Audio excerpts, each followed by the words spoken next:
Kalian pahamin sedikit yang gue ngomong di sini ya. Ini perbedaan antara orang yang punya ya rahasia pola pikir orang kaya sama orang yang nggak punya. Ya. Ketika krisis datang, ya teman-teman kalian itu, ya mungkin sepantaran kalian, ya orang-orang yang gue sebut orang-orang di bawah ini, ketika asetnya itu turun 30%, itu mereka panik, mereka nggak ngerasa, oh ini krisis, malah mereka jual. Jadi ketika misalnya uangnya 100 juta, itu jadi 70 juta, mereka jual uangnya. Sedangkan orang kaya akan serapin semua, ya. Karena bedanya seperti ini, ya teman-teman harus paham bedanya. Orang di bawah punya uang 100 juta, oke, mereka dorong semua, mereka ngerasa mereka pengen cepat kaya, uangnya itu pengen jadi 300 juta. Mereka dorong semua uangnya ke suatu investasi yang akhirnya turun 30%. Anaknya ngerengek, anaknya sakit.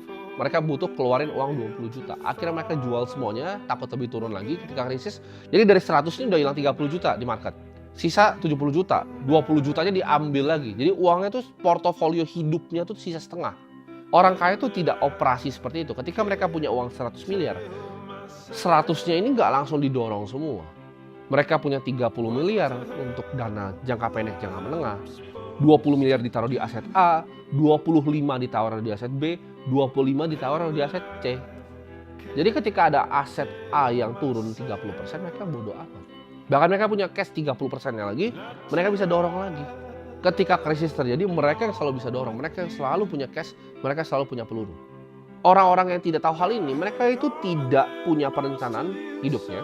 Jangka pendek ini apa, jangka menengah apa, jangka panjang apa. Mereka hidup cuma buat makan, ya, ngantar anak sekolah, habis itu mati nanti ke depannya. Mereka ini nggak ada perencanaan sama sekali. Dan mereka bingung kok hidupnya di sini-sini aja.